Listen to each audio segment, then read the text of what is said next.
அஸ்ஸலாமு அலைக்கும், வணக்கம். என்ன வீடியோ விஷயம் என்று சொன்னால், எலெக்ஷன் நெருங்கிட்டு ஜனாதிபதி தேர்தல் என்று சொன்னால் ஒரு நாட்டோட தலைவரை தேர்ந்தெடுக்கக்கூடிய தகுதி ஒவ்வொரு குடிமகனுக்கும் இருக்குது. அப்போ ஒரு தகுதியை ஒருவருக்கு நம்ம வழங்குறோம்னு சொன்னால் அந்த தகுதிக்கு அவர் பொருத்தமானவரா என்று பார்க்கணும். அப்போ முதலாவது யார்? ரணில் விக்ரமசிங்க. ரெண்டாவது சஜித்.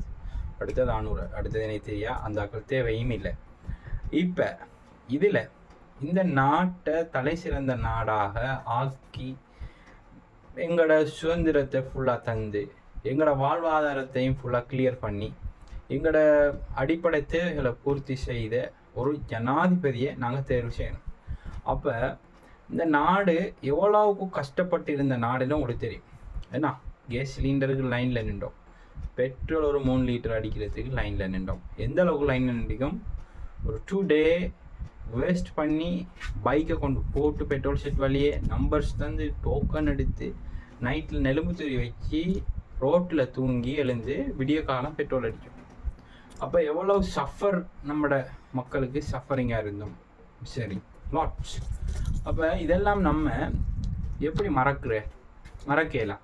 இப்போ நாட்டுக்கு ஜனாதிபதி யாரும் இல்லாமல் இருந்த காலத்தில் அந்த சீட் எம்டியாக இருந்துச்சு. இப்போ எம்டியாக இருக்கும்போது பல கடன் பிரச்சனை, ஏற்றுமதி இல்லை, இறக்குமதி இல்லை, எல்லாம் டம்ப், ஃபுல் பிளாக். அப்போ இப்படி இருக்கும்போதும் இந்த நாட்டை நான் செய்வேன் என்று சொல்லி ஒரு சிங்கம் மாதிரி எங்களோட ரணில் விக்ரமசிங்க ஒரு ஜனாதிபதி அவர்கள் வந்து இதை கையில் எடுத்து பல பிரச்சனைகளுக்கு மத்தியில் முன்னின்று இதில் நிறைய லோட்ஸ் இருக்கு. நான் ஃபுல்லாக இதில் டிஸ்கிரிப்ஷனாக இன்னைக்கு சொல்கிறதுக்கு விருப்பம் இல்லை. மக்கள் எல்லாருக்கும் தெரியும் நம்ம எவ்வளோ கஷ்டப்பட்டோம்னு சொல்லி. இன்னமும் அதில் எஃபெக்ஷன் இருக்குது. அந்த டைம்லையும் சஜித்தும் இருந்தார் தான், இந்த ஸ்ரீலங்காவில் தான் இருந்தார். அனுரையும் இருந்தாங்க. பயந்து ஆக்கள் ஏன்னா பயந்து இந்த நாட்டை நாங்கள் எப்படி எவ்வளோ வங்குரோத்தில் இருக்கிற நாட்டை எப்படி என்று எடுக்க இயலாத ஆக்கள் இப்போ எலெக்ஷன் கேட்குறாங்க. இப்போ சொல்ல போனால் எலெக்ஷனே வைக்கக்கூடாது.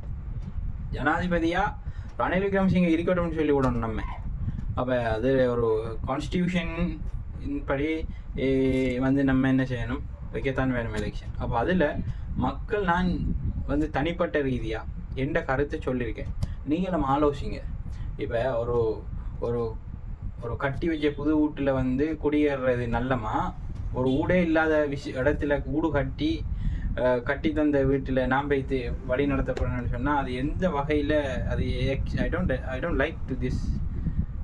அது என்ன சொல்கிறது? அது எனக்கு சொல்ல இயலா. மக்கள் விழித்து கொள்ளுங்க. நிறைய கைக்கூலிகள் வேலை செய்யுது, நிறைய காசுகள் கை மாறி இருக்கு. அப்போ நீங்கள் விழித்துக்கொள்ளுங்க. உங்களோட செல்ஃப் ப்ரொடெக்ஷன், செல்ஃப் காம்ப்ளிமெண்ட் எந்த அளவுக்கு கம்ப்ளீட்மெண்ட் ஆகிருக்கு இந்த ஸ்ரீலங்காவில், எந்த அளவுக்கு சாட்டிஸ்ஃபேக்ஷன் ஆகிருக்கு உங்களுக்கு. அப்போ அதை முன்னோக்கி நீங்கள் இன்ஷா அல்லாஹ் வரப்போகிற தேர்தலில் உங்களோட சிந்தனை சரியாக இருந்தால் சரியான தலைவருக்கு நீங்கள் வாக்களிக்க வேணும். அப்போ நீங்கள் எல்லோரும் சரியான சிந்தனையாளர்கள் நினைக்கிறேன். மக்களாகிய நீங்கள் ஒரு சிறந்த ஜனாதிபதிக்கு கீழே நம்ம இருக்கிறோம். அது மேலும் தொடரணும். அவருக்கு சான்ஸ் கொடுப்போம். இன்னமும் எங்களோட நாட்டை க்ரோத் பண்ணுவார். அதுக்கு முழு நம்பிக்கையை வைத்து அவருக்கு வாக்களிப்போம். நன்றி.